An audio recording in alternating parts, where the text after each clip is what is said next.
On the field. Off the field. Sports talk. Entertainment and more. This is Sauce on the Side. Well, hello there, Dippers, and welcome back to episode 58 of the Sauce on the Side podcast. As always, I'm your host, Drake, joined by the producer, the man, Leighton, Dip Shaventone. 1 week later, the Sox are back on top. And sitting in today, guest host, B-Reich, the hot take detective, Brandon Riker. If I told you there would be a team that cut a player they previously traded a third-round pick for, not pay the best defensive player in the league, but choose to pay a coach who hasn't coached in over 10 years $10 million, you would think I'd be talking about the Browns. Welcome, Raiders, to Brown Country. Anytime you're mentioned alongside the Browns whenever it involves football decisions, that is not a good start for your NFL season. So guys, be sure to be downloading, listening, subscribing, giving us that 5-star review on both Spotify and iTunes. We will be moving off of SoundCloud very, very soon. In fact, we only have one more mothership show that will be on SoundCloud. So make that move if you already haven't. Be sure to check out thefsgn.com where you can find our podcast and much, much more. Make sure you're following on Twitter and the Instagram at The Saucy Pod. Guys, we have a very good show for you. Like Brandon talked about, we're going to talk about the Raiders and their very questionable decisions in the offseason. We're going to talk about the college football season, Week 1. It has come and it has passed. We're going to break down some matchups for you in Week 2. We're going to talk about the Bears and how they were able to get Khalil Mack, talk about his extension, talk about Aaron Donald and him getting paid as well. Our Saucy Six-Pack is back, and we will even talk about our boy, Shohei Ohtani. Also, we have a very, very excellent interview for you guys today. We have an interview with former Duke All-American Jacob Kasper. He tells us about his career at Duke. He talks about helping Daniel Cormier train for the John Jones fight and the Stipe Miocic fight, his hopes on a WWE career, and he'll even tell you how to turn $75 into 90 pairs of shoes. Guys, I talked about it. The college football season is officially here. We had 4 ranked matchups this weekend. Notre Dame ended up edging out Michigan. Auburn snuck out of Atlanta with a win over Washington. And Coach O and the boys went into Jerry World and gave Miami their 4th straight loss in the past 2 years. Guys, which of these top 25 teams really impressed us the most? I mean, it has to be LSU, right? This is a team that, historically has struggled offensively, and although they didn't, set the world on fire on that side of the ball, it was mainly the defense, I think Burrow showed that he can be a competent quarterback. I mean, Miami's defense is good, and he made the plays that were necessary, and being a transfer in that offense already being that far along, I really like LSU going forward. This is the LSU I thought we'd see at the end of the season, not the beginning. Yeah, and they looked really good too. But look at that game. Miami did catch themselves in the foot several times. Yeah. So I'm going to go with Auburn. That defense came in there, and I read before the season that was kind of Alabama-like. And for a good chunk of the game, they shut that Washington offense down. They did. And Chris Peterson and Vic Brandon had no answer for a while. And Washington looked like they would win the game, but at the end, Auburn pulled it out, and that is a really impressive win. Yeah. See, I wasn't necessarily as much impressed with Auburn as I was LSU. LSU just went in there from basically top to bottom and just completely dismantled Miami. And like Brandon talked about, LSU, they've kind of been waiting for a quarterback that was actually, competent enough to go out there and just kind of trust, keys to the car, take us to the promised land. And you look at the way LSU won. Last season, LSU only had 2 wins out of their 9 where they had thrown the ball more than what they did yesterday. So LSU actually kind of leaned on the passing attack, even though they weren't extremely efficient with it. They still trusted him. He didn't make any of the real bad mistakes we've seen from LSU quarterbacks in the past, and he made some impressive throws, and he was really smart about the way that he ran the offense, which is unbelievably impressive for a guy who comes in, as a transfer and, highly touted as he is, kind of shows why he was. And the Auburn game, the thing that really stuck out to me is that Washington really didn't even look like they played for the whole first quarter. Like, they played absolutely terrible, and they still should have won that game. I mean, you can point to multiple things in the Washington game. They had a pass interference whenever they scored a touchdown on one play, got called back. They ended up missing a field goal on there. So you go from getting 7 points to none, and then Washington's leading late in the game. They're driving down the field just with ease, finally. I mean, the Auburn defense did look good early on, and then Washington kind of took over, and they were driving down the field, get called for another pass interference call, which was very, very questionable, turned a 30-yard gain into a 15-yard loss, and then Jake Browning standing high in the pocket. We've seen the NFL and the NCAA get cracking down on these helmet-to-helmet hits, and it was like the most blatant helmet-to-helmet hit I saw all weekend. Browning's laying on the ground looking for a flag, and two officials standing there basically right on top of him don't throw anything. So, good win for Auburn. It comes with a little bit of a question mark, though. I think that as far as these, the top 25 matchups go, man, LSU, they just looked awesome. They did go to a big part of the game. And I watched that entire game, and the two parts of the game I thought Miami had a chance. In the first half, they were getting the ball back, and they got two back-to-back penalties on that punt at the end zone. Right. And then later in the game, Rozier, who Rozier looked awful for a lot of the game. Oh, terrible. Rozier was terrible. There's a guy on an out route for 15 yards, also in his first half, and you got to make that throw. You do. And then it seemed like every time Miami had a chance to make a play, make it a two-score game, they got a penalty touchdown in the first somehow, and that's just lack of discipline. Oh, absolutely. And, whenever we were doing our preview and we were talking Miami up, I think every single one of us said, Malik Rozier he's going to take this team basically as far as he allows them to go, because everybody around him is extremely talented. The team's awesome. They're going to go as far as Rozier can take them. Last year, he started off phenomenal. First 10 games, they went 10-0. He had 300 total yards per game, 28 touchdowns, 9 picks. His last 4 games, dating back to last year, 225 total yards per game, 5 touchdowns, 7 interceptions. They're 0-4 in those last 4 games. So that's a quick turnaround for them.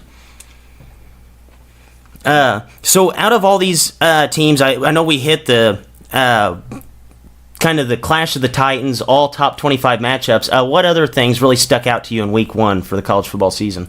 The Stanford game was really, really weird to me. You had Bryce Love getting a whole, 18 on 25 carries, 25 on 18, whatever it was. And the quarterback is not Kevin Hogan anymore, who quarterback even is, just lining up the team, man. They were exposing. And also, Tua, TT, still slings it. Oh, yeah. I love the football for Nick Saban will get pissed at him at some point in time. Cause there has to be a time he throws a pick in a big moment. Oh, absolutely. Like he can't be this perfect all the time. It's inevitable. Yeah. It's inevitable. B-Rock, what did you see from week 1 that really stuck out to you? I mean, I was going to hit on that Stanford game again. It was really strange that Bryce Love was kind of a non-factor in it all. I mean, Heisman hopeful, really. And then another thing I don't think we really talked about, it's going back to the top teams like Michigan. It looked like the same Michigans last year. And they got Shea Patterson, who we thought he's a 5-star recruit, played pretty well for Ole Miss in the past. And honestly, I mean, hats off to Notre Dame, but that was way more than a 7-point game. Yeah. No, absolutely. Notre Dame dominated that, and they only had one play over like 20 yards. I don't know if that's more of a Harbaugh thing, because we know Shea Patterson has ability. So you start to look around and think, is it time to move on from the legendary coach of Jim Harbaugh? It's pretty crazy to think about, because you did hit it perfectly. You said this Michigan team, they basically lost because of the same things that happened last year. Same thing with Texas. Texas's offense looked as incompetent as it did last year, and last year they had a quarterback question the whole entire year. You come out, you say Ellinger's going to be your week 1 starter. You know that basically coming into the whole entire season, and the offense looked the same exact from last year. My biggest takeaway from week 1, though, was the SEC.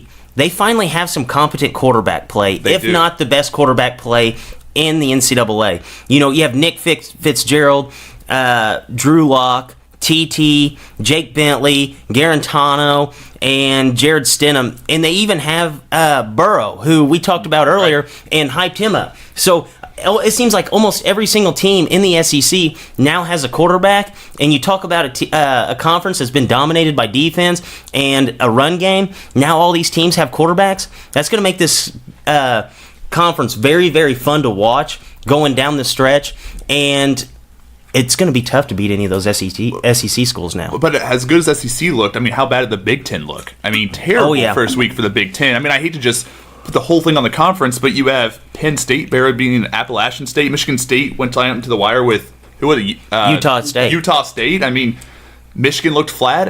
It's pretty awful. And you even get down to, like, the lower level teams, like, where you're talking about, like, Illinois. Illinois barely squeaked out a win against Kent State. So, like, top to bottom, they were very unimpressive with the exception of, Ohio State going out there and routing a terrible Pac-12 team. Right.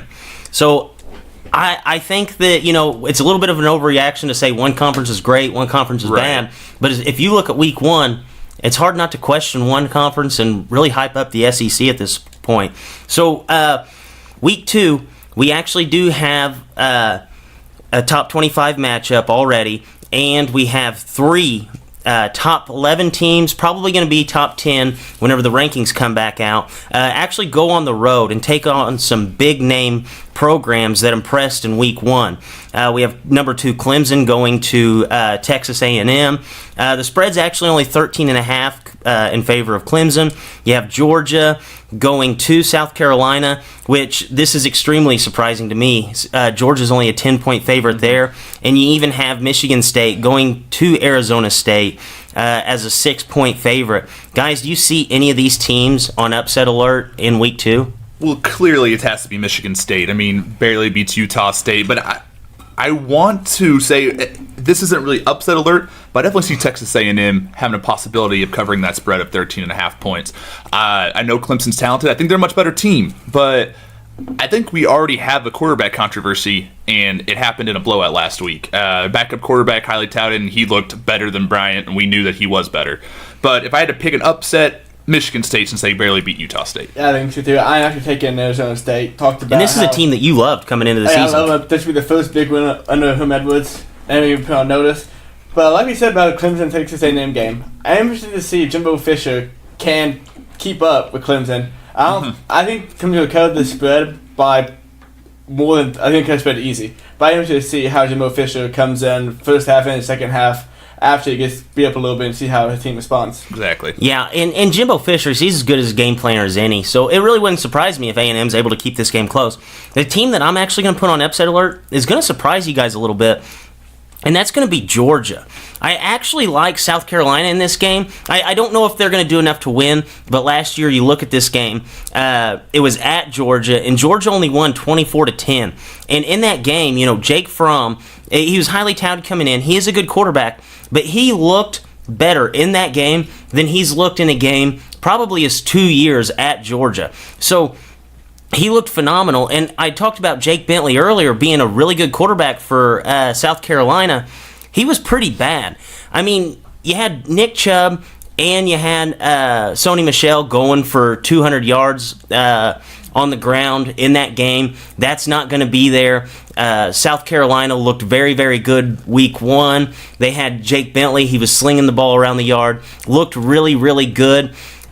Georgia, if they're going to drop a game early, it's not going to surprise me if it is against South Carolina. Because you open up this game, you would just imagine that Georgia would be a bigger favorite than this. Because if you really don't know anything about South Carolina, they were okay last year. They weren't phenomenal, but they're kind of that team that's on the rise this year, and they should be better than what they were last year. 14-point win last year, and your quarterback played above his head, and their quarterback didn't play good at all. I think that they might end up in some hot water in South Carolina this weekend. See, I agree that it'd be a closer game, but I still think Georgia covered this spread easy. I mean, in football, college football especially, home field advantage takes away over a touchdown difference from the spread. And I think South Carolina is on the rise, but I think Georgia as a whole is a way better team than South Carolina is. South Carolina, end of the season, we can see a whole lot of improvement, but right now I think Georgia's just way better of a team. I'm actually really looking forward to that game, and I think that's actually going to be our first set of SEC schools getting to play each other. Oh, that'll be nice. So that'll be fun to watch, especially now that there's some competent quarterback play. So we have a top 25 matchup. We have number 15 USC going to Stanford, number 13th ranked team in the country. Spread is 5 points, guys, in favor of Stanford. Who do we see winning this game? I'm going to go with Stanford. And last week, talked about already, it was a really good game for Stanford. Bryce Love didn't going at all. And the quarterback showed out. The quarterback can do half of that. And then Bryce Love is normal Bryce Love. This game could end up being a blowout. And with Stanford just controls the entire pace of the game. And USC never really had a chance to get into a rhythm. Into a rhythm. No, that they're not filled enough. No, I could see that. Well, and then also, they beat UNLV last week, USC, pretty easily, and they still had over 300 yards on the ground. Bryce Love should eat this week. And even though, like Layton said, they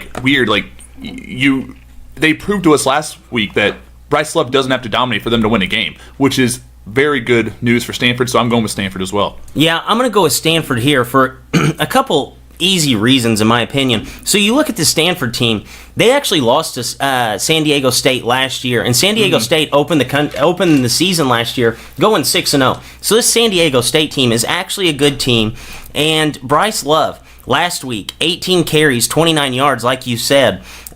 You think he's not going to come back out for revenge this game?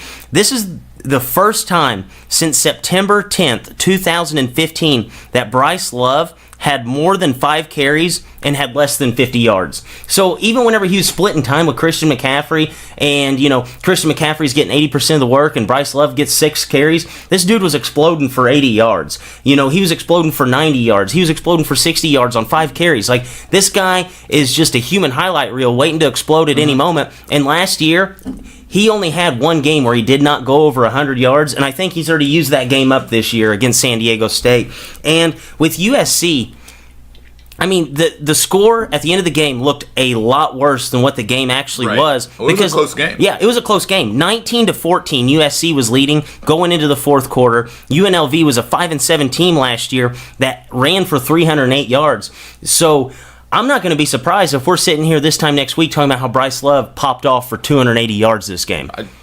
Whoa. Okay, 280 is a lot. I was thinking 200 total easily, but it varies well possibility. I mean, if you're letting that type of team run 300 yards on you total, Bryce Love, I think, will eat this game. So you think Bryce Love gets 280 yards? I think it's a very good possibility. That's a very bold possibility.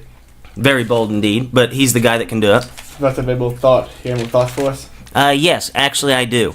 It was all a dream. I used to read Word Up magazine. The college football season is often firing on all cylinders, and Coach O curb-stomped the whole city of Miami. And some would say the biggest winners are the 40 workers at the corner store on Monday morning. Kansas football paid Nicholls State $450,000 to come kick the shit out of them in Lawrence. Sounds like something Coach O would do to the fellas at the corner store. Back to Kansas, Toto. Nicholls State, $450 richer. The guys who did all the work, not so much. $450,000? That's $3,040.54 for every athlete on both sidelines. But who's counting? Who's back? Not Texas. Texas football, Michigan football. What do they have in common? Irrationally entitled fans, 1 national championship apiece in the last 47 years, and 2 top 10 coaches that will undeservedly get fired. Nick Saban, were you more pissed that Mariah Taylor asked you about your quarterbacks, or were you more pissed that the fact that she wore heels to the interview and made your shoe inserts look irrelevant? Mariah Taylor, 6'2". Nick Saban, 5'6". Serious question. Rewind back to week 1 of the MLB season. Who wins in a 7-game set? The St. Louis Cardinals or the Memphis Redbirds? I have the Redbirds in 5. Michael Kendricks made over $1 million in the stock market. I don't care if it was inside trading or not. That tells me he's the smartest guy in the Browns organization. 2019, Baker Mayfield at quarterback, Todd Haley at head coach, and Michael Kendricks at GM. Michael Kendricks, financial advisor, Martha Stewart. Martha Stewart, 5'9". Nick Saban, 5'6". And there's a new book out this week. It's titled The Most Wonderful Time of the Year, the book on how football is finally back. And it was written by Roger Goodell and the non-corrupt figureheads of the NCAA. And those have been my thoughts. Is it not wild that a football player is going to jail for insider trading? It is wild. That is crazy to me. Really crazy. It's also not wild that a company can make over $1 billion instead of considered non-profit. That is unbelievable Also to me. crazy. Yeah. A lot of crazy things. Yeah, that is crazy. Didn't Phil Mickelson almost get in trouble for something like this recently? I'm sure most people do. It's so easy to get in trouble for insider trading. Like, oh, yeah. I feel like basic reasoning why I invest in stocks could almost be considered insider trading. I put $100 in instead of like $1 million. So I didn't know you said we should be in the stock market. yeah, I do like a little $100. I gotta, just so you guys, everybody knows, the Square app, everybody start using that. The debit card thing that a lot of stores are using, got $150 in that stock. It's up 20% in the last 3 months. Nice. Good job. Nice. Did you get any tips from the guys from Square? Or somebody close to the company. That's incriminating. That would be incriminating. No comment. Guys, we actually have a very fun interview for us. This will transition perfectly from the stock market. This is a guy that I actually mentioned in the interview, Jacob Kasper. He is going to tell you a little bit about everything. He's going to tell you how to turn $75 into 90 pairs of shoes. He's going to tell you a little bit about his Blazer collection. And he's even going to tell you about his career path that has led him to be not only an NCAA All-American, a hopeful WWE champion, and a training partner for Daniel Cormier. So guys, really hope you enjoy this interview. All right, Dippers, today we have a very, very special guest for you. We have NCAA Wrestling All-American, former Duke Blue Devils standout, Daniel Cormier's secret weapon in the training room, top 5 Olympic trials finisher, and WWE prospect, Jacob Kasper. Welcome to the kennel. Thank you so much for having me on. I'm really excited. So I got a little winded there reading off your accolades, but we'll start off with your college wrestling career. You went to Duke, became the 3rd All-American in program history. Wrestling may not be the first thing you think of when you think of winter sports with Duke, but how did you realize that Duke was a place that you could really maximize your wrestling talents? I just was looking for an opportunity. Come out of the high school, I wasn't really recruited. I wasn't a highly touted guy. Duke gave me an opportunity to not only wrestle at the Division I level, but to also get a great education. So I jumped at the opportunity. I was fortunate to have a bunch of blue-collar coaches that fit the mindset, even though we were in a white-collar setting. And I just went to work every day. I'm kind of like a punch-the-clock, in-and-out kind of guy. I pack up my lunch pail and I go to work every day. And then in addition to that, I was the one that always would go back and get extra. I was the first one in, the last one to leave. And those things just paid off as I moved it throughout my career and just continually saw improvement. I ultimately fell short of my goals, but I'm excited. I'm joining Duke's staff for this upcoming season to coach, and I'm hoping that the new Coach K will help some of the guys achieve maybe some of the goals that I fell short of. Oh, the new Coach K, I like that. The real Coach K. The real Coach K, I like that. Did you follow Duke basketball a whole lot, or did you really not get into any of that? So prior to my time at Duke, I wasn't a huge Duke basketball fan. My mom actually went to a high school that was the Blue Devils as well, so a lot of the people in that area were big Duke basketball fans and had always kind of wished that I had gone to her high school and had been a Blue Devil. So they actively followed it, and then when I got to school, students get into the games for free, so I went to several of the games and I began following it a lot more. I was in class with several of the basketball players, and I know them well. I was out in Las Vegas recently and bumped into Harry Giles, and we're cool. Quinn Cook, who signed with the Warriors right now, we're cool. Jabari Parker and I were partners in class, Rasheed Suleiman, and so on and so forth. So I became a fan over time, more so because I knew the guys rather than, the prestige that is Duke basketball. Right. That's pretty awesome, actually. So you got involved in the Cameron Crazies, got a little rowdy, huh? Oh, absolutely. It's fun. I mean, it doesn't matter what type of event it is. I think people that try to excel and try to achieve greatness can appreciate the kind of work that goes into it. I don't care if it's a grandmaster chess player or somebody trying to bowl a 300. It doesn't matter what the event is, and those guys are performing at a high level. They put a lot of time into mastering their craft, and it's something I have a lot of respect for. So I'm going to go out and sell out and support them wholeheartedly and hope that they reciprocate and do the same for us on the wrestling team. That's awesome. That's a great mindset to have. So between your junior and senior year, you took a redshirt year and trained out at the Olympic Training Center, bumped up from 184 pounds to heavyweight. What was that experience like out, training in Colorado with a bunch of, Olympic hopefuls? It was interesting. I actually qualified for the Olympic trials in December and had talked to my coaches, hey, if I qualify, I'd like to take next semester off. They said that's fine. I had full support of Duke coaching staff as well as my teammates here, which made things a lot easier. I wasn't entirely sure where I was going to stay or what I was going to eat or where I was going to sleep at night. I just packed up my car in Ohio and drove 22 hours out to Colorado and kind of worried about figuring out the details later. I just wanted, a place to lay my head at night and a place to work hard, and it provided that out there. A lot of the guys that I had grown up watching in the sport of amateur wrestling were out there, and a lot of sort of idols or role models quickly became training partners and guys that I was beating. So it was a really, really great growth opportunity in terms of physical. I picked up a lot of technical points and strength and speed and all those types of things, which are great. But I think more so it was a mental growth period in which I realized, hey, I'm right there with the top guys, not only in the country but in the world.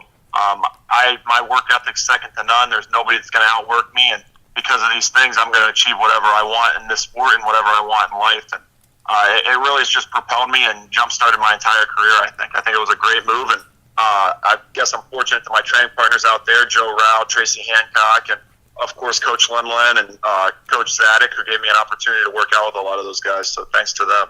That's awesome, actually. And it sounded like you took on quick because obviously the transformation between your junior and senior year was pretty phenomenal. And you said you really didn't know what you were going to eat. It sounds like you figured out that problem pretty quick. So you went from 84 to heavyweight. What was that transition like for you as a wrestler? Yeah, so actually while I was out at the Olympic Training Center, I had another severe Crohn's flare-up.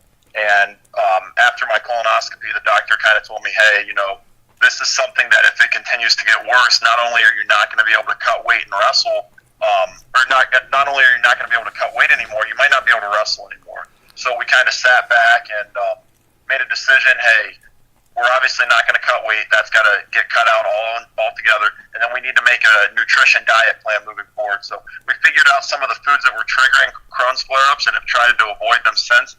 We haven't been perfect. I actually had another Crohn's flare-up this year before NCAAs, but I think some of those other flare-ups that I've had since were more stress-induced. I've done a great job managing my diet and continuing to get large amounts of calories and macronutrients. My protein count's through the roof, even though I'm on a limited diet. So that was really cool, and again, it was a great growth opportunity, I think mentally, maybe even more than physically out there. That's awesome. So you've been linked to some of Daniel Cormier's fight camps, and how did you get linked up with DC, and what roles have you played in his career with, as a training partner? So I was early on in life, I was a big UFC fan when it was, the bare knuckles and the no holds barred and no rules. And then I kind of drifted away. I kind of, fully engaged in what I was doing and trying to develop. Was always a fan of amateur wrestling because it's what I was pursuing wholeheartedly at the time, and had regularly watched Daniel Cormier compete. I mean, anybody that follows USA Wrestling knows who he is. Very few guys have made multiple Olympic teams. Very few guys had a run that were domestically as dominant as what he had. He made, I don't know how many world and national teams in a row and how many U.S. Open titles he has. So I was always kind of familiar with who Daniel Cormier was. I kind of fell out of the fight game altogether. I remember watching the first Jones-Cormier fight because a teammate had invited me to B-Dubs where he was working, and I was upset that he had lost, especially to Jones, because Jones just didn't seem like a good person. As time went on, Jones made more and more mistakes in life, and I was kind of fed up with it. I pride myself on doing the right things and trying to be a role model for young kids and just trying to give an example that they can look up to, and Jones was doing a lot of the opposite of those things. While Daniel Cormier continued to be a coach, a brother, a father, and just a loyal, good person. So I decided that if there was any way that I could help after I had a breakout year that I would. I tried to find ways. I tweeted at him. Of course, he's got like 200,000 followers, so that didn't go anywhere. And had coaches reach out to coaches that he had, and that didn't really go anywhere either.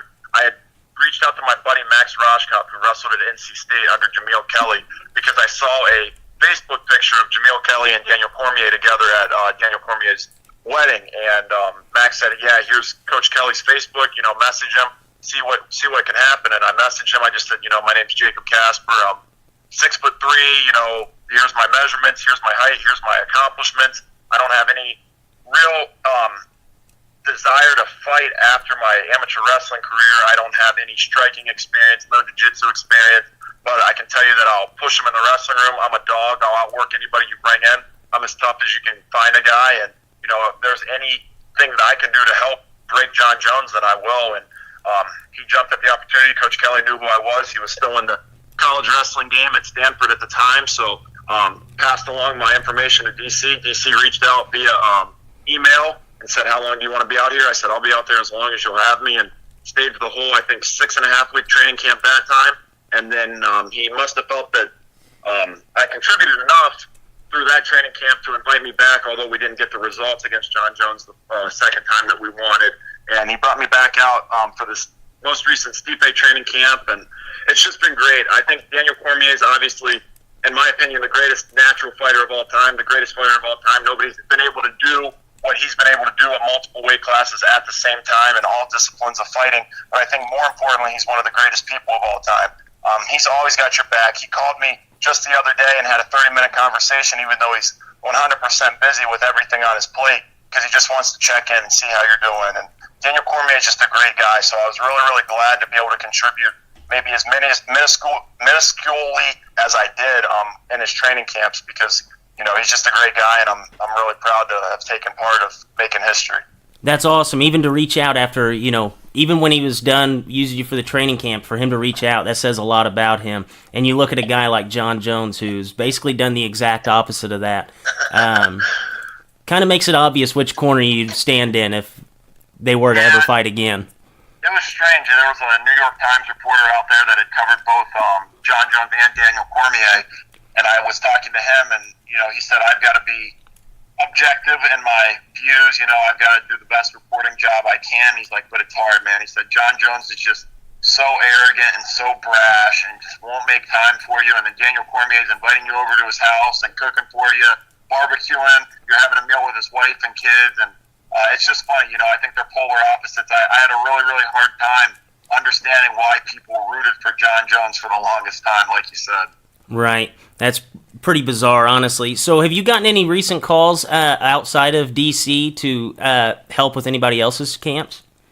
So I, in addition to helping with D.C., while I'm at the gym, I help out with anybody I can. I've worked previously with Cain Velasquez, Big Pretty, Justin Willis, James Lawson, who's starting his career, Kyle Crutchmer, Deron Wynn. I'm actively involved with all the AKA guys. But somebody that I had a special bond with, formed at AKA, I think a little bit, was Luke Rockhold. We're a guy that we always joked around and, hung out after practices and stuff. And he actually just recently reached out asking if I was ready to come down to Miami, Florida, to help him with this Chris Weidman camp. So hopefully something's in the works there. I've got to talk with the other Duke coaches on staff and make sure they'd be okay with me leaving for a little bit of time. But I'd really like to get down there and work with Luke. He's a great guy as well. So I'm excited about that and excited to maybe get him back that middleweight title. That's really impressive, honestly. And it would be kind of nice going down to Miami to help with the fight camp. Yeah, have you seen the way that dude lives? He's in a penthouse up in Miami. He's the Ralph Lauren polo boy, and he lives the life down there. So it would be fun, maybe stop down for a week or two and help out in any way that I can. I know they've got a great team down there with Greg Jones, who was an outstanding wrestler at the University of West Virginia, or West Virginia University, whatever it is. And it'd be cool to get down there and work with him as well. So I'm really, really excited about the possible opportunity. Yeah, that would be an awesome opportunity. So ESPN actually came out with an article of having you to potentially be the next face of WWE. How did that come about? What was the process like for, whether you reached out to the WWE or they reached out to you? How did that happen? So before I was even a MMA fan, even before that, I was a WWE fan. Growing up, my brothers and I watched the WWE religiously. We always had all the action figures, all the title belts, constantly played it, in the living room. We constantly played with our toys. We constantly did the moves ourselves. And we just always followed it, and I was a huge fan. Like a lot of fans do, I think I fell out with it, when I realized some of the things in pro wrestling weren't what they originally aren't what I originally believed them to be. But then became a fan of it again around high school because you began appreciating it for a different value, sort of the entertainment value that sports entertainment and professional wrestling is. Around that same time, Twitter and social media was picking up, and after my stint at the Olympic Training Center, I saw Jerry Briscoe was actually at the Olympic Games recruiting Olympic heavyweights that were wrestling. He tweeted out, "Hey, I'm looking for the next big thing," and I tweeted back at him, "You're looking at him. He's not there. He's right here. I'm better looking. I'm faster. I'm stronger. I'm bigger than anyone that's there, and I'll be the next superstar." And he actually followed me, DM'd me right away, which I didn't think was going to happen because, again, he's got like 30,000 Twitter followers, but somehow it trickled through, and he said, "If you're serious about it, here's my number. Shoot me a text." Of course, I shot him a text right away, and we had a continued line of conversation. He hopped on the train right at about the right time because then my career really started to take off. I found a lot more success collegiately and kind of grew into a college wrestling star. So just the timing worked out perfectly, and he's always been kind of a mentor for me since 2016. So I was really, really appreciative of that. Recently, I got to try out at the end of June down at the Performance Center for the WWE, and we're in productive, continued conversation going forward. So I'm excited about the possibility of having a platform like the WWE presents. So I'm hoping, maybe we get something worked out. Maybe I can make it big time and really give back. I want to have a great platform to grant Make-A-Wish Foundation wishes. I want to, give back to inner city kids that aren't able to afford opportunities right now, and, be a mentor and role model for the kids that maybe are suffering from Crohn's disease or other ailments. I just think the WWE is second to none in the platform it creates. I was recently talking to my girlfriend about it, really, and said, you know who this pro football player is? Do you know who this pro football player is? And even though that some of these guys are all pro football players and they're stars, not too many people know who they are. They're under a helmet. They play positions that aren't maybe quarterbacks, so a lot of people don't see them as the face of their teams. But everybody knows who John Cena is. Everybody knows who Hulk Hogan is. Everybody knows who The Rock is. So I think WWE, like I said, creates such a great platform. It's a great opportunity. I'm really, really excited about the possibility of, kind of chasing childhood dreams. That would be awesome. It sounds like, with what kind of guy you are, it sounds like that the DC personality's kind of rubbed off on you there. Absolutely. It's hard not to. He definitely inspires you and challenges you to be a better person. So whenever I look at you and think of like a WWE wrestler, it seems like you checked all the boxes, and you even think that you check the boxes as well. Mammoth of a human being, freak athlete, and great sense of fashion from what I've seen. I was looking at some of your pictures from, your pictures from Duke. You always had some nice blazer, rocking it. What kind of blazer collection do you have? So a lot of those blazers, actually, as a student athlete, I didn't have a lot of money. I was actually a non-scholarship student athlete, so I struggled to get by. A lot of those blazers I would buy, keep the tags on them, wear them, and then return them, if we're being completely honest. And I still morally feel bad about it a little bit, but it was kind of my trademark thing. So I'm really, really proud that I was able to have, kind of an impact in the fashion sense. A lot of wrestlers, it's a blue-collar sport. A lot of wrestlers are shy. They'll dress just as plain as they can, and I wanted to switch it up and mix it up. I grew up in the MTV Cribs and, the kind of Allen Iverson era where he transformed basketball and their fashion. So it was cool to kind of be a small part of that for the wrestling community. I don't have the greatest blazer collection, but I actually have held on to 5 or 6 of them recently, now that I'm out of college and making a little bit of money. So I'm hoping it'll grow quickly and maybe get a collection kind of like Ric Flair had with his robes and all of those other types of stars. Yeah, hopefully the WWE thing takes off so you can pop the tags off them bad boys and kind of break them in a little bit. Yes, sir. I hope so.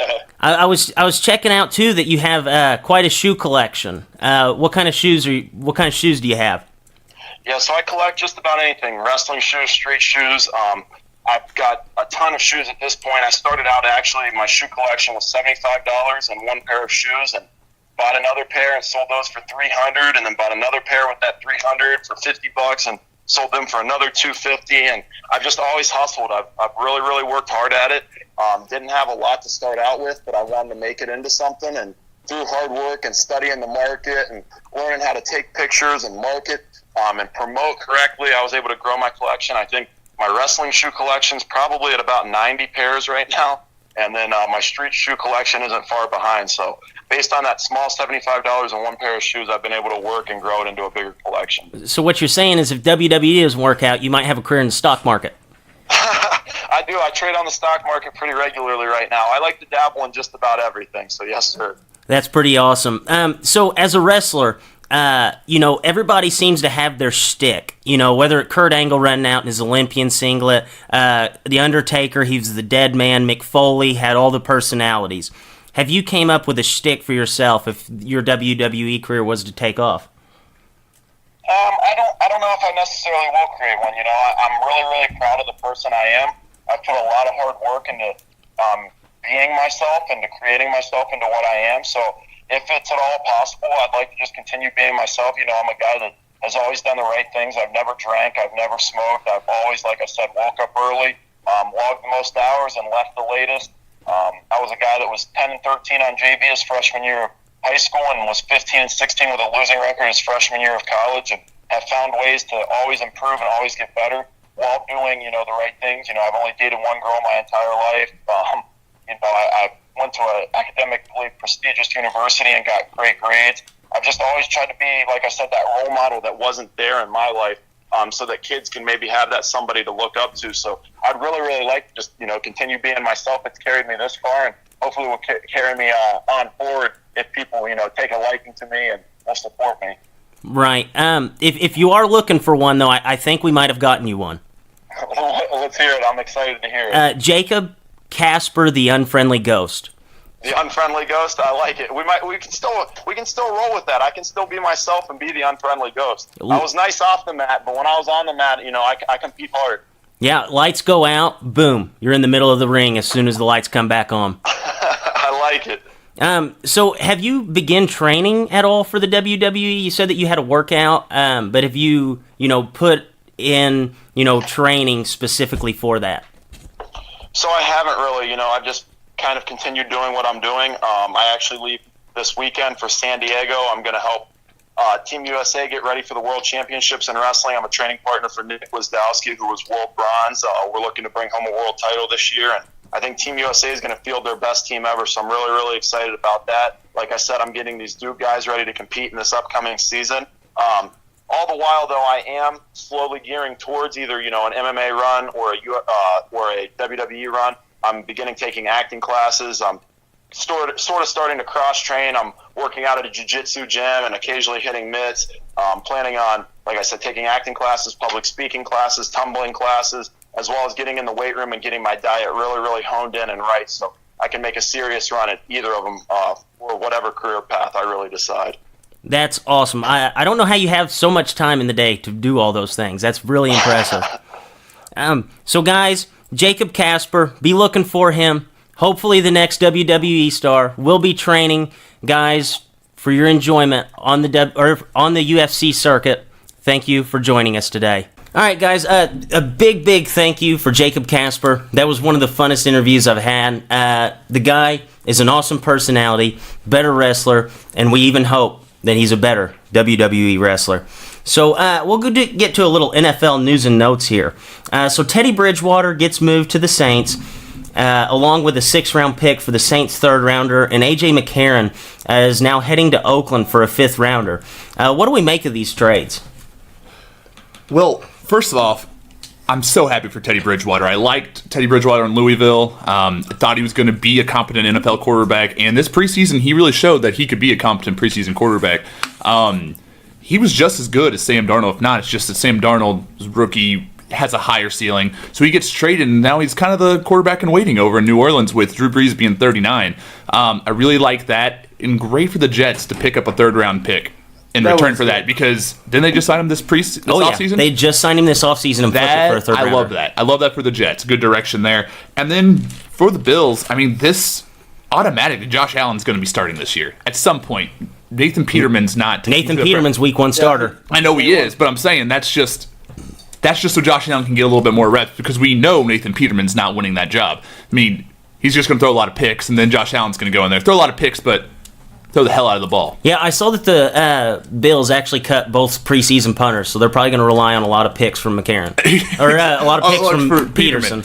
They're just going to say throw it up on 3rd down. Yeah, 3rd down, light them up. Yeah, like we already said, for the Jets, I got 3rd round pick with Teddy Bridgewater is huge. It's just amazing. I don't want to downplay the value of a backup quarterback, but that's a high price play for a quarterback that didn't really play at all. in the past 2 or 3 seasons now. A.J. McCarron, going to the Bills, that's a good fine thing for the Bills to take him away because they got Josh Allen. But for the Raiders, I think this and a trade Khalil Mack to in a minute, it basically saying we're rebuilding. We don't know what Derek Carr is going to be. His leash is short.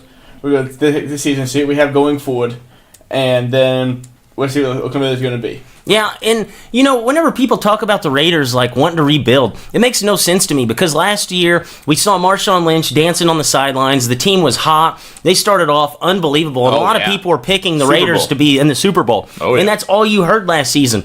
Derek Carr gets a little banged up with his back, doesn't look the same all season, and the team goes to shambles. And now they're basically just blowing the whole thing up. And the Raiders right now, people want to say that they're wanting to rebuild, but in my opinion, it doesn't look like they have any direction in the front office. They just signed Jordy Nelson to a 3-year contract. Yes. You're not trying to rebuild, right? I don't know what they want to do. No, I know. Earlier this season, also, they traded that 3rd-round pick for Martavis Bryant, and they cut Martavis Bryant. Yeah, right. Like, get suspended. John Gruden did a hell of a job. He's making noise in Oakland right now. He's making a lot of noise. That's true. A lot of headlines. A lot of bad noise. Because, you guys had said, basically, all they did with getting rid of Michael Crabtree and signing Jordy Nelson, they're the same exact player. One's just 3 years older, and it's the guy that you brought into the team, Martavis Bryant. All you did was just throw a 3rd-round pick out of the window. And then you have a 24-year-old pass rusher and Mario Edwards Jr. He was 4th in the team in sacks last year. You cut him, then you go out and you get rid of Khalil Mack, who is the only good defender on your team, and you basically give him up for I don't want to say nothing because they did get 2 first-rounders in the mix, but I don't think that they won that trade in any aspect of it because not only did you get the 2 first-rounders, you gave up a 2nd-rounder and a 5th-rounder in return for a 3rd and a 6th. And clearly, there is a lot of controversy with Gruden front management. They're all wanting something different. So this is looking like a cluster. Yeah, I read a report yesterday that the Raiders wanted to talk about an extension, but would come back with a show to talk about it. He said did not want to be in Oakland. And that is crazy. I talked about last week how the Cleveland Browns could be a dumpster fire and a total shit show. The Raiders already are a shit show. They are. This is the most Oakland Raiders thing they could be. But the thing is you still think they might have a little bit of talent just because of 2 years ago. You still think they could be okay, but what was their defensive rank last year? They got rid of 2 of their best pass rushers. Actually, ESPN for fantasy ranks 300 players, including defenses. They are 300th. The Raiders defenses. Wow. They cannot be Mr. Irrelevant. Every best player in the league is above Oakland Raiders defense. That is unbelievable to me, honestly. It doesn't make any sense to me what they've done. And if you look at Gruden's past, he was really successful whenever he would first show up to a team. And it was because he had somebody else's build of a team. He's not good with personnel. Yeah, and this is going down in a hurry. And I think that Gruden, right now, he's buying himself a little bit of time because they are in the rebuild mode now. And then, they're going to be going to Las Vegas. There's no way he plays out half of his contract. It's 10 years. No. There's no way he gets to year 6. And then even Gruden said that they would have not gotten anywhere close. I know Khalil Mack didn't meet with him. He said that they were not going to be close to that. Yeah. But if you're the Raiders, I know it's not hitting the cap, but you're going to pay $10 million to a coach, but you're not going to, pony up for the best defensive player in the league, probably. Top 3 at least. Can't get in the building to talk to you. Yeah, I know. You can't even get in the building. Can't even show up. I don't get any of this, honestly. My favorite thing of all of these trades, basically, was how quick life came at A.J. McCarron. So, whenever we were at, as soon as this trade went down, as soon as they drafted Josh Allen, they basically came out and said, hey, A.J. McCarron's going to be our Week 1 starter. Well, he went from Week 1 starter to hurt in the preseason, going to miss several weeks of the regular season. Then they roll him out there Week 4 of the preseason, and nobody plays in Week 4 of the preseason unless you're borderline. Yes, right. Borderline, trying to get a roster spot. Goes 13-34 in that game. Probably played hurt against the Bears. Played the whole entire game. Beat the Bears by 1 point, and then all of a sudden he gets traded for a 5th rounder. That way, Nathan Peterman can start. And to put Josh Allen on the bench right now and say Peterman's our guy for Week 1 makes absolutely no sense to me, because it's not like Peterman's this guy that Josh Allen can sit underneath and learn from. Nathan Peterman is a second-year player himself who is awful. He is awful. One good thing, though, is a lot of people are saying that Josh Allen needs more time to even learn the playbook. Like, he just isn't there yet. So at least it buys him some time. But like you said, Peterman's not teaching anybody anything besides throwing picks. Oh, he's going to have to learn the playbook and probably even develop times 20 as a quarterback. We're not even thinking about this. Do the opposite. Like, I mean, that's something, right? Do the opposite of what somebody in front of you is doing. Yes, okay. Yeah. No, honestly, this might be the most ingenious thing ever. It's like, okay, you see what Peterman's doing today? Do the exact opposite thing of him, and you should be successful in the NFL. I was actually watching College Game Day this past weekend, and they were talking about that Wyoming team. Last year, they were not good with Josh Allen, and they were talking about how this is probably the best team Wyoming's ever had there. And I'm like... without a top 7 pick? Top 5 quarterback. Yeah. As a quarterback? I'm sitting there saying, like, they just had a guy go in the first round of the NFL draft, probably in the first time, maybe ever, especially at the quarterback position, and this team got better. How good is Josh Allen? Yeah, I mean... that's awful. He has big hands. Are we ready to call AJ McKay and Jeff Garcia too? Jeff Garcia 2.0. Is that a career backup? He is a career backup. And honestly, though, he's just that career backup that's coming. It's like Josh McCown, though. Josh McCown's like, 38, 39? Oh, yeah. And he's been a backup the majority of his career. It's not the best job in the world. It's a great job. You just have to put up good preseason numbers and, like, an occasional good season. Is anybody happier right now than Josh McCown? No. Nobody in the world. Making $10 million to watch Sam Darnold just tear it up. You know what I love, though, is that they paid him $10 million basically to teach Sam Darnold how to play the quarterback position, but yet there's only one coach in the NFL that makes $10 million. That just makes no sense to me. It's like, well, if you're going to sign a guy just to come in here and coach, why don't you just hire a coach? Yeah. I don't get any of that stuff. It's kind of funny all the way around. So we talked about Khalil Mack and what went into this trade. It was Khalil Mack for picks in 2020 in the second round and the fifth round to Chicago for Chicago's 2019, 2020 first round picks, and then Chicago's 2019 sixth round pick and 2020 third round pick.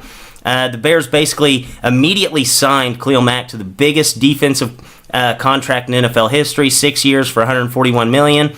What does this say about the future of the Raiders? We basically touched that already. But more importantly, what do you guys think this does for the Bears? But I think it makes the defense, maybe not this year, but soon be in really elite company. I think it wins at least one more game this year. But let's see how the cap goes this couple of years. It's supposed to go up. That's a lot of money to give a guy. But hey, he seems motivated, and motivate Khalil Mack something that I don't want to fuck with. No, absolutely not. I mean, I'm with you, Leighton. I think with their draft this year, and then you got Khalil Mack. This is already a team. Before Khalil Mack, I was picking as top 10 in the league as in the defensive category. So it really puts them, ahead in a division with a lot of good quarterbacks. Yeah, no, this is something you need if you're going to be in a division with top tier quarterbacks, and you're looking at this division. You take the Bears out of the equation, the other three teams sitting there, probably all three have a Hall of Fame quarterback. Aaron Rodgers, he's a lock. Matthew Stafford, his career numbers say that he is, and Kirk Cousins, if he continues on the trajectory that he is for the next 6-7 years, and is able to put up the numbers we've seen in his only 3 seasons as a starter, he's going to be one as well. So you lock Khalil Mack in there for 6 years, almost the entirety of those guys' shelf life as a quarterback in that division. That's big. That's big. And if people want to say that the Bears overpaid for him, I mean, I understand where you're coming from. I think it's been at least since 2010 that a team hasn't won a Super Bowl giving 10% of their salary cap to a non-quarterback. But you look around the league, and defensive pass rushers are getting paid at this point. I mean, Fletcher Cox, DeMarcus Lawrence, and Ziggy Ansah and Olivia Vernon are all making at least $17 million, and then Aaron Donald gets paid. So I think it's a necessary evil in the NFL right now just to pay these big-time pass rushers, especially with the salary cap going up over the next few years. I think we're going to see these contracts a lot more. And I talked about Aaron Donald getting paid. He was the highest-paid defensive player for a whole 48 hours or so. 6 years, $135 million. Do you guys like that deal for the Rams? Yeah, I like that for Aaron Donald. Next to Khalil Mack, the best defensive player in football. I'm just really wondering how much cap room the Rams have, considering way more than anybody else. Oh, it seems like it. They signed 3 massive deals this offseason. I don't understand. I mean, with the Bears aren't really paying anybody, but the Rams, you go ahead and sign Brandon Cooks for a huge deal. You sign Todd Gurley for a huge deal. Jared Goff's going to be coming up for a deal within the contract of all 3 of those guys. So either the salary cap's going to have to go up, or they're going to have to figure some things out. And that's going to be really, really interesting to watch. So, guys, this is our time to kind of step away from sports. This week, we're actually going to talk a little bit about sports, but more in a fun light. We're going to get to some darts here. Pew, pew, pew, pew, pew. We're playing darts, baby. So the way that darts works is that we all go around and we throw a dart at a dartboard, and each dartboard has 21 separate numbers on it, and whichever number the dart lands on is what we talk about. This week, we're going to do, is it a sport? And basically, we're going to throw a dart, it lands on a sport, and we're going to debate whether or not this activity, borderline sport, is indeed a sport. Latency, your throw. And we have a 12. 12 is equestrian. Ooh, equestrian. Latency, is equestrian a sport? Well, we talked about before on the show a lot of times. If it involves the animal, it's not a sport. However, in equestrian, you are directly in control of this animal. You're not trying to lure it into buying a hook, lure it into an area so you can shoot it or something and kill it. You're actually in control of the animal. So in a weird way, like the animal is your teammate. And the teams within a sport, so equestrian is a sport. You think equestrian is a sport? I'm going equestrian is a sport. Whoa. Hey, if we're to stay consistent on this show, equestrian is a sport. Does it take any athleticism? By the horse, yes. But are horses athletes? No. The horses are the athletes. What's up with that? Then why is the equestrian would be the jockey? No. Is equestrian a jockey? Is that what the name of them are? Are No, they jockeys, no, or but what are I'm they? thinking, wait, but what do we have to... So you're saying the horse is a sport. We're decided what is equestrian? It is whenever they get on the just horse horses. racing. Yeah, no, it's not horse horse racing. racing. It's when they go get around the on, they obstacle have to course. go around the obstacles. They have to like jump over Right. like little But I mean, it's still, trees on the ground and stuff. in a sense, horse race. I mean, you are still racing. Do you, not racing, do you but get like scored in competing this, or is it I think like, you get penalized for stuff. or is it timed? Is it a timed event? Here, we're gonna have to redo this one, but It's probably both. I don't know. I think is it timed or is it? Equestrian. How do you score it? I don't know. I don't care if it's scored or not. The way that I always look at a sport is a sport cannot involve an animal because at any moment that animal can go haywire. And if an animal goes haywire and you lose because of that, I don't think it's a sport. Now, in like people want to bring up, like pro bull riding and stuff like that. That you have to take control That's of it. like the opposite of equestrian. That was already out of control. Yes. If you are trying to control an animal, it is not a sport. But if you are trying to basically, I don't know what you're trying to do in bull riding. Bull riding would be a sport You're just trying to because stay on. those are like the toughest, like 130-pound guys you've ever seen in your life. And equestrian is odd. I think it's similar to like synchronized swimming and dancing just on top of a horse. So I'm going to go with a definite no. So, the only thing I can see with okay, so I think we've figured it out on equestrian, but honestly, the actual definition of equestrian is just horseback riding. Anyway, I have a story to tell about a horseback rider, Here we go. and this is why all types of horseback riding is simply just not a sport. So, in 1923, a horseback, right? He's actually a trainer, but I guess they couldn't find a jockey, so he lost a bunch of weight. This horse was a 20-1 dog. They won. They're thinking this is the best jockey of all time. They walk up to the jockey. He's dead. What? A horse won a race. I'm pretty sure it was a steeplechase. Dead. Halfway through the race, he had a heart attack. And The died. horse rider? The horse rider. And the horse still won the race. What in the world? Yes. His name was Frank Hayes. How'd you find? What is This was I do some trivia on the weekends. So it was a trivia at a bar, and then that ended up being correct. Yes. Wow. So okay. So if, this just shows how useless a jockey is in any of it. Okay. wow. But was he still on top of the Yes. horse? So they I guess I don't know what they do with saddling. They must just strap your little bitch ass in there because Yeah, they duct taped him he on still there. won. They won by like like a head, and they went to congratulate him. Dead. Wow. They probably wonder why we weren't celebrating very much. Yeah, that is unbelievable. Yeah, if you can win a horse race dead, it's not a sport. Equestrian, I think it's like less intense as a horse race. I'm going to go with definitely not a sport. B-Rock, what do you think? Definitely not a sport. After being a story, I'm saying my answer, not a sport. Yeah, if that story does not change your opinion on if horse racing is a sport or not, I don't have any answer for you. Jake's throw. Now, my throw. And we have a 6. 6 is Red Rover. Red Rover, send Leighton right over. Red Rover was one of my favorite games because whenever you're like growing up in like PE, like obviously you could never really get physical, but like you always pick the person that you really weren't fond of in your class and you send them right over. Just try to clothesline them. How many people, when you guys played Red Rover, cry? Like I feel like a lot of crying ended up happening because you only played when you were in elementary school. Play after the first week we started playing. Exactly. Like that school year, it got banned because people would get clothesline and cry because the little bitches. Yeah, They can't break through the I don't know if this fits with like the Common Core now. I don't think they're allowed to play Red Rover in schools. I would assume not. It's a pretty physical game. It can get nasty. B-Rock, you hit it on the head though. I feel like the people that cried were like the people whenever you're out there playing like dodgeball and stuff, just stood in the very, very back and just tried to avoid playing the game at all. So I think the people that actually cried during Red Rover were the people that just didn't want to be out because there. everyone else was playing it. Yeah, Didn't we vote dodgeball as a sport? I think dodgeball was a sport. I'm almost leaning that way because, oh man, But it doesn't take athleticism. You It just gotta takes run pure fast. grit. It's more of a gritty The sport. faster you run. It might be the grittiest sport of all time because even the people that, not even the runner, like the people that are sitting there trying to like, not get broke, you're risking like limbs. Like how many broken arms have been How because many of Red separated Rover? shoulders were there in Red Separated Rover? shoulders are much more likely, yes. I just said NFL running backs are probably the best at Red Rover. So what's that? imagine The blaster? that. The blaster. Yeah. Like if you ever played high school running back, I'm sure you went through one of these. It was just this thing that was hard to run through. It's called the blaster. That's pretty much it. Where it always popped you in the balls while you were Yes. running through it. Yeah, that was Yeah. terrible. Yeah. So in a way, you're right. NFL running backs would be the best.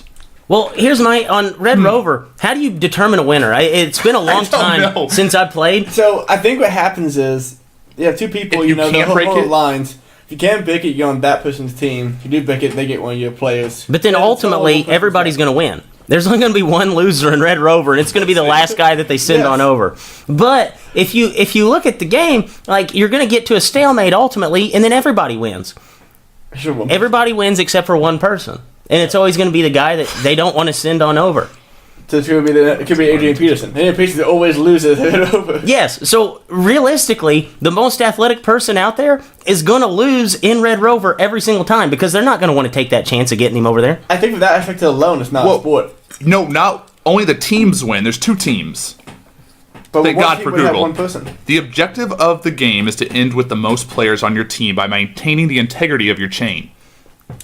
The game ends when all the players end up on one side. So if you can break the chain, the game never ends.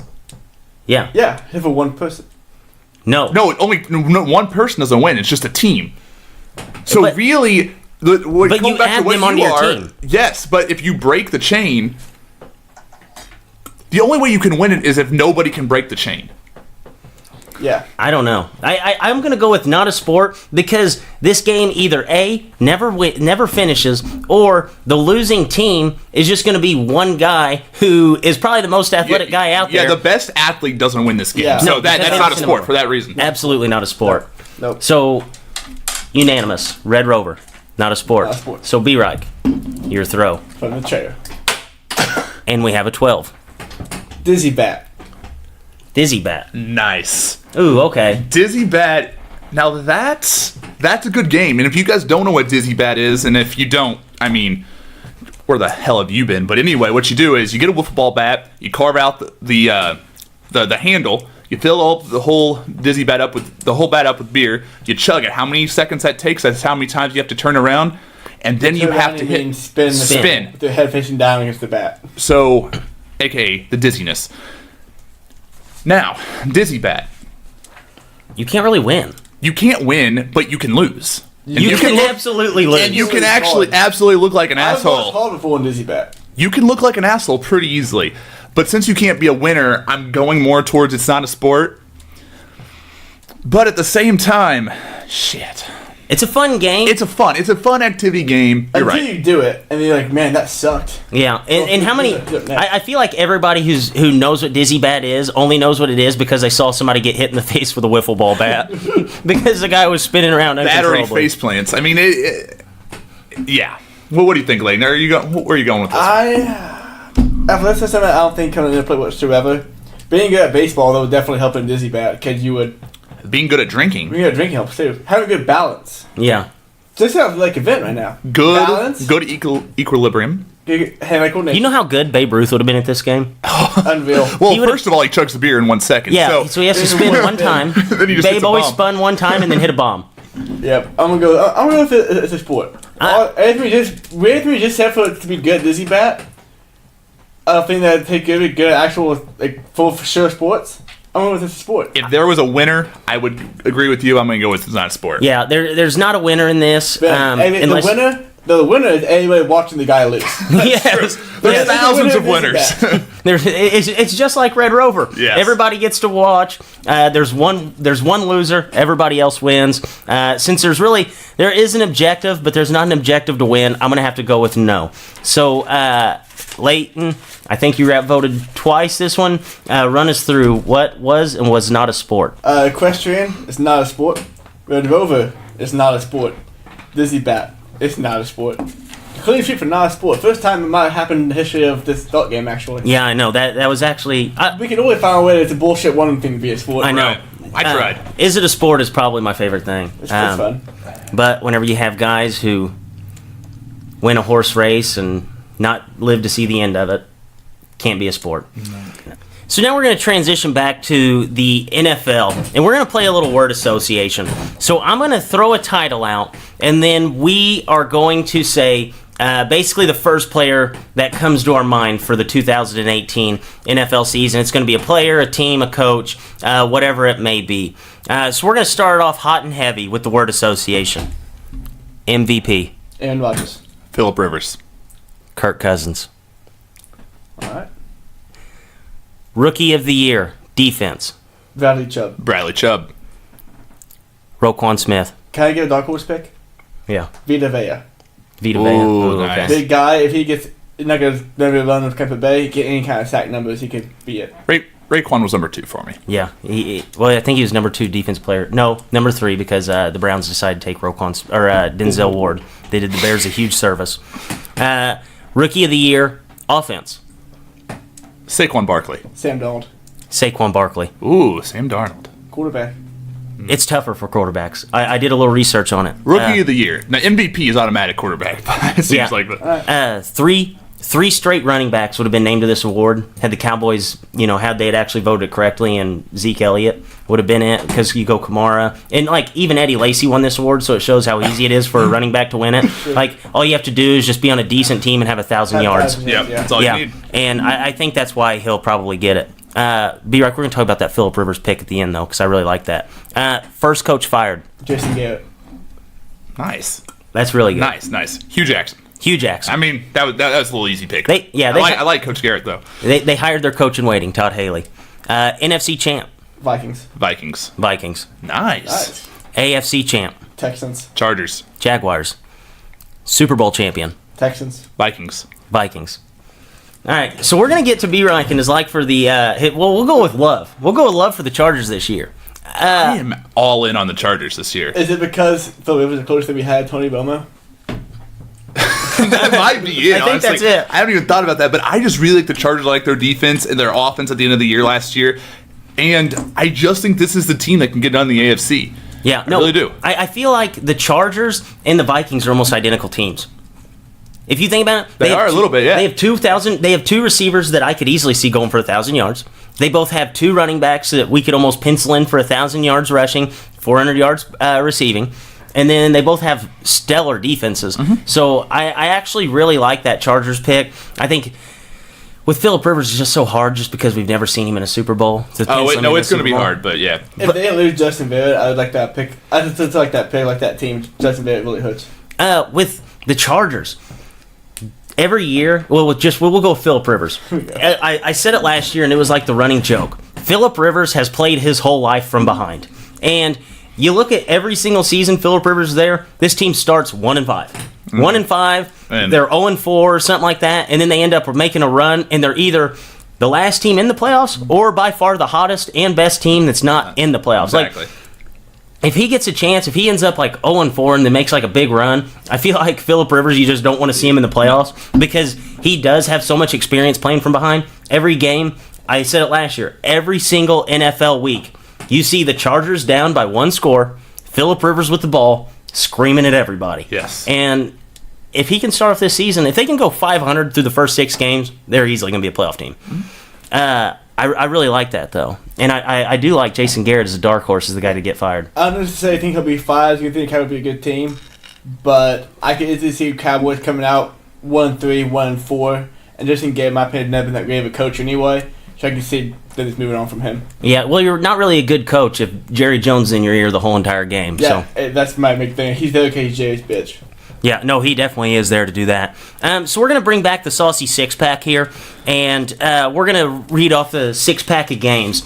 So each week we're kind of going to take you through, and we're going to read off probably your 6 headliner games for the week and discuss who's going to win and who's going to lose these games.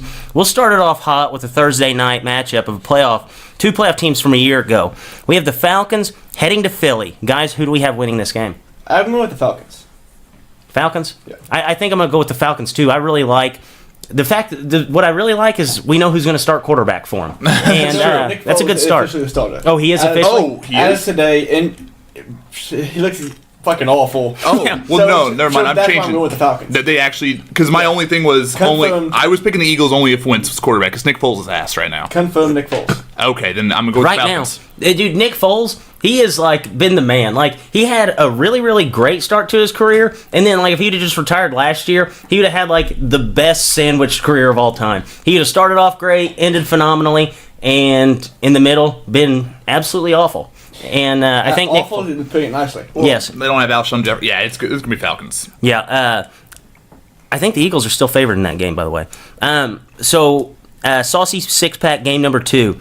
We have the Texans heading for a rematch of last year against the Patriots. That game was really fun a year ago. I expect nothing else in this time around. Leighton, who do you have? I'm going with the Texans.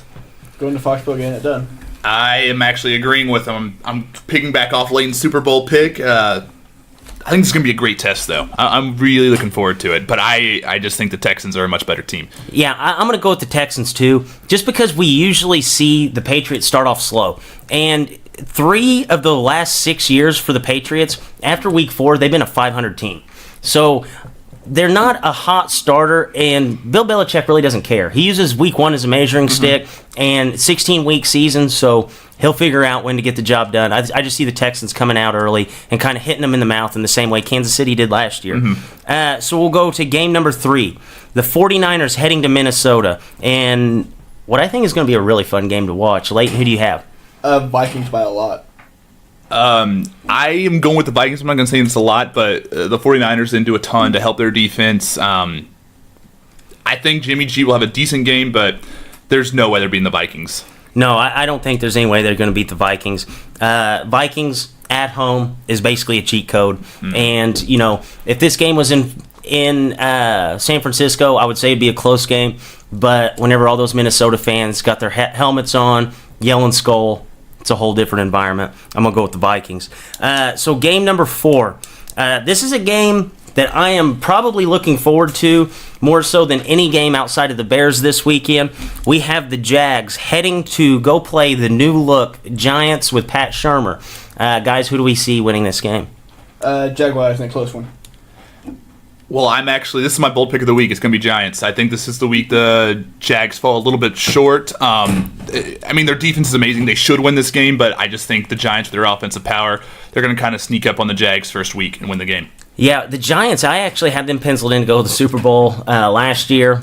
They got the 2nd overall pick. So they completely played below expectations. I'm going to go with the Jags. Jags defense is just so awesome. Do you think the NFL's doing itself a disservice if they don't have a camera on Jalen Ramsey every single time that he matches up with Odell Beckham. Yeah, I was going to ask you guys who you think will win, Jalen Ramsey or Odell Beckham Jr. in the impending fight. Oh, it'll be a fight. It'll be a fight. Ramsey's talking shit. Yeah, and I don't know if OBJ is going to have a huge game, but the Giants have so many weapons that I feel like they're going to kind of sneak it out, and Jalen Ramsey is just going to be fighting the whole time. Yeah. So, I mean, I feel like this is the first Giants team in a while that, like, Odell Beckham doesn't have to have a huge game for them to win. I think this game will be really close. I think it'll be a fun game to watch. I think it'll be very close. But I am looking forward to those Odell Beckham matchups on Jalen Ramsey, especially after Jalen Ramsey's basically put the whole league on blast. It'll be fun to watch. So then Game 5, we actually have Brandon's Super Bowl pick, the Chargers. They will be playing the Chiefs in L.A. Guys, who do we have winning this game? It is still weird to me that they're in LA. I still think San Diego. Really hard. Oh, I'm going to call them San Diego no less than 6 times this year. Probably. But I'm going with the Chargers. It's going to be a shootout. Oh, definite shootout, but I'm at least penciling Mahomes in for 2 picks this coming up week, so the Chargers would get him. Mahomes, maybe if this was later in the season, I'll give it a toss-up, but Chargers definitely. Yeah, I don't know if we're going to be able to judge Mahomes off of this game. Mm-mm. Last year, the only game he got to play in was the one against the Broncos, and the Broncos' defense was spectacular. This Chargers' defense is better than the Broncos' defense a year before. Chargers' offense is going to be too much. I think this is going to be an absolute shootout. I would be hammering the over in this game. It's going to be fun to watch. Give me Phillip Rivers and the Chargers. So then, Sunday night, game I'm really looking forward to, the completely revamped Chicago Bears are going to be playing in Lambeau against the Packers. Guys, don't you dare take the Packers in this game. We should see Khalil Mack week 1. So who do we have? Packers. Packers. I had a feeling you guys would say that. The spread for this game is 10 points. But oh Lord, yes, I don't know if Khalil Mack's going to knock that down or not. I think I'm going with the Bears. I love Matt Nagy. I like Mitch Trubisky. I think Mitch Trubisky's going to have a good game. I think we might see the best game of his career just based because the offense is going to be more freely flowing for him. We're finally going to see Mitch get the keys to the car. I think that the Packers defense is going to be really good at the end of the season. I think they are susceptible to losing some games early just because, the cornerbacks are so young. It's going to take a little bit to get gelling there. Aaron Rodgers basically took a whole year off last year. Didn't look great whenever he came back. By week 3, this team's going to be firing all cylinders. Their rematch is probably going to be different. 10-point spread, way too big for a Packers-Bears game. I like the dog in this one. And Khalil Mack's going to have like 7 or 8 sacks. So, guys, we're going to go ahead and transition to the Hot Take Detective. And if you guys don't know anything about Brandon, I'm pretty sure the only reason why Brandon watches sports is so he can try to prove me wrong. So this is where I give Brandon that opportunity to try to prove me wrong. We'll go through, I'll read off 3 hot takes this week as we do a preview for the 2018 NFL football season, and I'm going to give him 3 takes, and he's going to tell me whether right I'm wrong. So with the first take, with the NFL catch leader from a year ago gone in Jarvis Landry, Kenny Stills in his career 16.1 yards per reception is right in line to be a top 10 leader in receiving yards for this NFL season. Well, if the group of receivers put up the same numbers they did last year, there's a possibility, but I just don't see that happening. I do think that Kenny Stills has a great chance to get over 1,000, but Kenny Stills had 20 more targets last year, or around 20 more targets than he has any other time in his career, and he didn't even get 1,000 yards.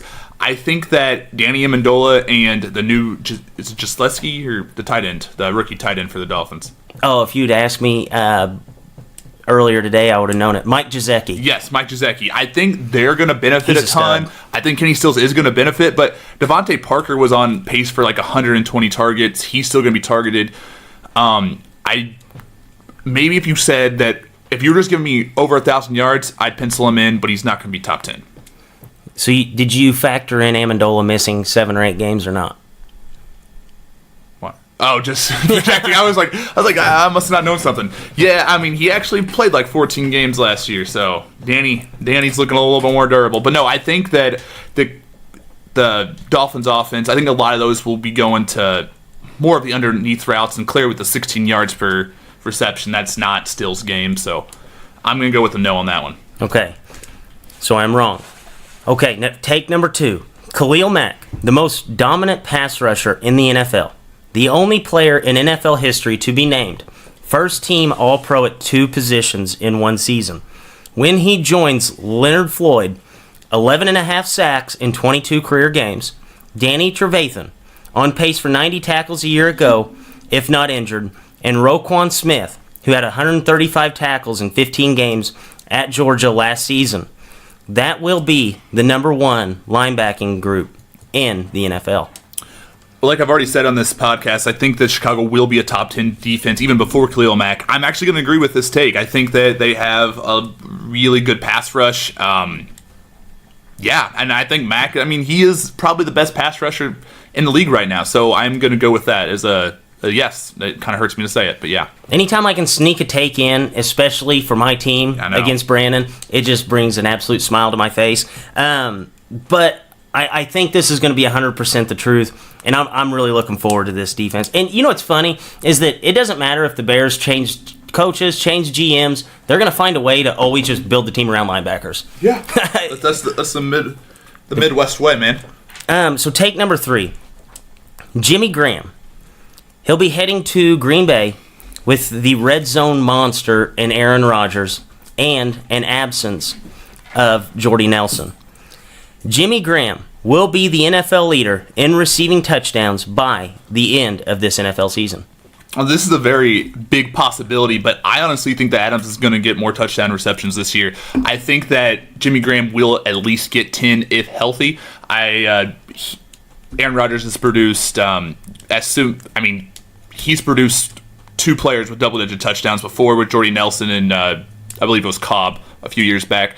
I think Adams is going to be a touchdown monster. I don't think he will eclipse that. So I think he'll get more than 10, but he will not be number 1, no. Okay, so 1 of 3, I got that. I will take that any day of the week. I've said that time and time again. So I'm happy about that. Would you guys be surprised at all if Aaron Rodgers goes out there and throws for 50 touchdowns this year?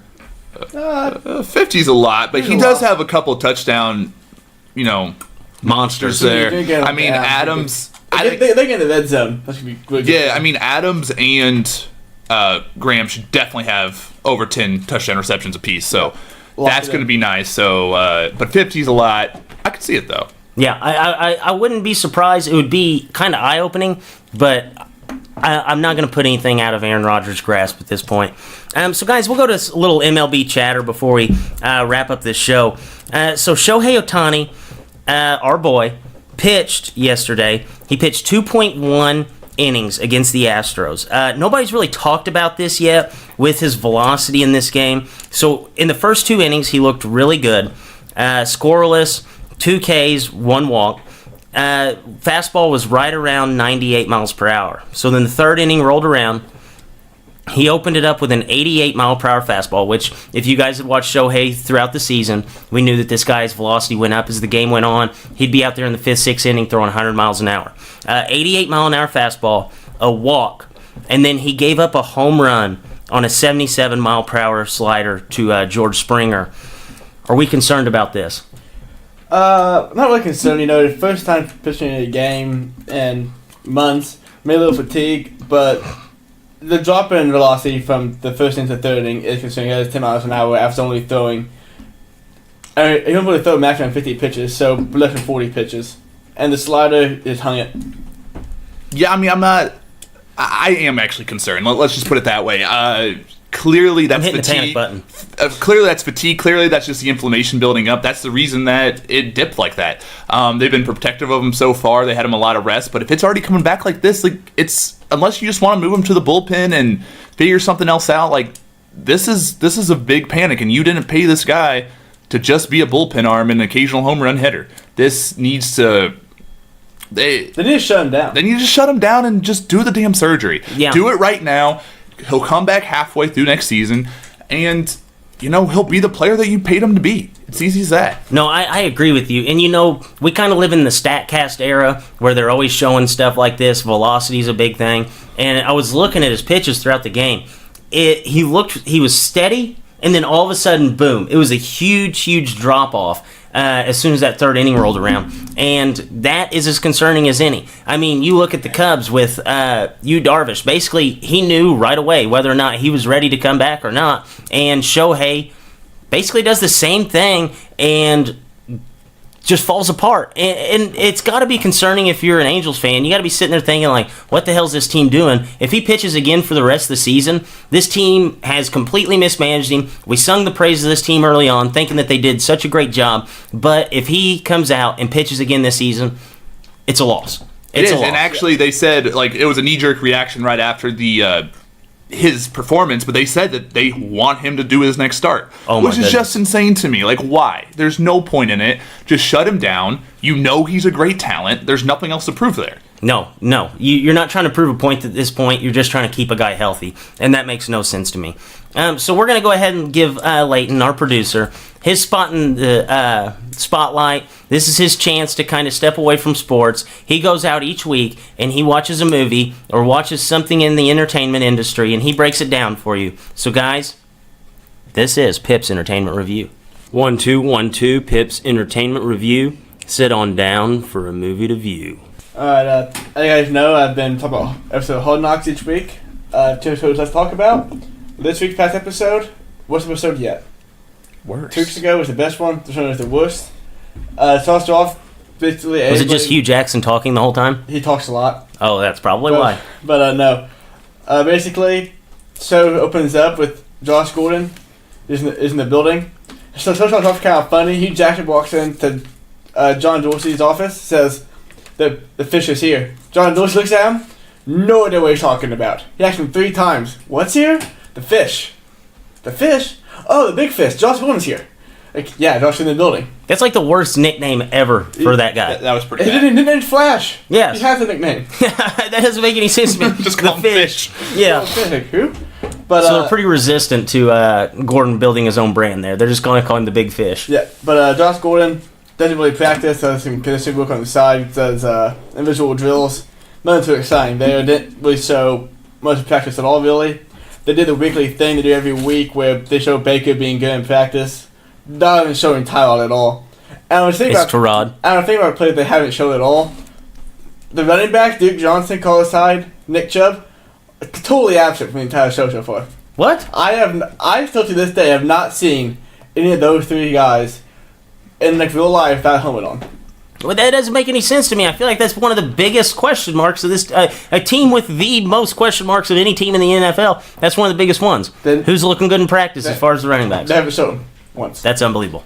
Then they had the rookie show, which I guess is where the rookies make like a video on a server they want to be long, and they like make fun of stuff or entertain the team. And basically, they just did like skits making fun of what's happened on the show. Did Baker walk out there in just jeans, underwear, and a tiger? No, but he was John Dorsey in a little fake video. It was funny. Then they had a Jarvis Landry speech, which we made with different audio, showing who it actually wanted to say. Basically just that they're a bunch of bitches. And then we made the Todd Haley and Greg Williams fight from 2 weeks ago, where Greg Williams kept having guys touch the quarterback, and Todd didn't like that at all. Then the game. For the first time all season, this was the biggest part of the show, and it's probably why I thought it was the worst show, because I like the behind-the-scenes stuff in practice more than the actual game. Cause you see the game highlights, so you know what kind of happens. But this is where the Tyrod injury occurred. So, basically what happened, Tyrod gets hurt, screams bloody hell for a solid part of the show, goes into the x-ray room, gets and pops him back into place, tells Hugh Jackson he could go back in the game. He puts it back in the game. I love Hugh Jackson for that. Talk about that last week. Awful decision. Then it focused, but it's Hugh Jackson's ship. He's gonna have it how he wants. It doesn't matter. Quarterback ship features in game week 3. She wants him to guy in the ship. You're gonna guide the ship. Then focus on Myles Garrett just being an absolute animal and specimen of a human being. And this is where it hit me. The Browns could have got all his Sam Donald and Bradley Chubb in the draft and had Bradley Chubb and Myles Garrett going. But instead they took Denzel Ward and Baker Mayfield. Well, hell, they could have. Who Greg Williams said cannot tackle. Denzel Ward cannot tackle. Cannot tackle. And matter of fact, So they have a tight end who cannot catch and a cornerback who cannot tackle. Yep. That's a good spot. Good rebuilding pieces, This past week, has reminded me how dumb it was for the Browns to go out and get Denzel Ward over Nick Chubb, with all these pass rushers getting huge deals. So it's just so eye-opening to me that they still drafted a cornerback over probably the most important position outside of... Not even the top-ranked cornerback. Yeah, no. Not even the top-ranked quarterback. Browns are going to Brown. For their own. Yeah. Well, that's all that matters. It's Hugh Jackson's ship, and he's going to run it like he wants. And then Baker gets in the game, gets pushed over into a guy and hit back. Kind of bad-looking hit. Baker comes on the field, set Damon Hook, totally fine, gets pulled from the game. Tyrod has no chance. Wow. Tyrod was fair. And then, the game ended. They preluded the next week how guys are going to get cut. And the show ended. Show, I wasn't that entertained throughout. I'm going to give it a good 1.2 dips. That's your lowest one yet. This is the episode you're probably skipping this. The one you're going to enjoy the least. You got to text a girlfriend, call somebody, do during this episode. Okay, and then now, take all the episodes into account. Where are we giving the dips right now? For the whole season? Yeah. Give the season 2.3. Okay. 2.3. All right. Hopefully they end up on a high note. They missed. Josh will do some stuff this week. They missed a great opportunity this week, and just like they should have just spent, how long is the show? Hour. A whole hour inside look of Hugh Jackson's head during that Tyrod injury. Like, what was going on inside of his head? It should have just been an hour-long montage He of forgot that. where he was at. He forgot the game. I think he did. They missed out on a great opportunity for that. You know what it was? They were up. He said, "Oh shit, I've won once in my career. This can be win number 2. This could be win number 2. This is it. 5-0. They won the game 5-0. That is unbelievable. That is unbelievable. So, guys, be sure to be checking out Hard Knocks. I'm going to watch it once it's all coming out. Did you watch any movies this week for us, or are you just going for Hard Knocks? I didn't see a movie this week. No. Did not? I didn't get a chance to go. That is a huge rarity. So It is you rarity. better get back on your grind for next week. I have 2 scheduled for this week. So Good deal. That's what we like to hear here. So, guys, any bold predictions for this week? Well, we went so far 0 for 3 in college football predictions. Hot start. I see a win coming for us, and that actually would be bold. So Stanford's going to win. Julio Jones, 200 receiving yards on Thursday.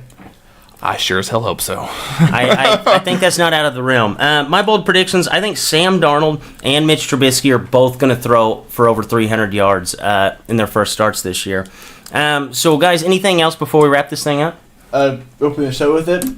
We have one more show that can be on SoundCloud. So for a few SoundCloud listeners left, just go ahead and hop over to Spotify. And for that, for Drake, for B-Right, and Leighton, Dippers, as always, stay saucy.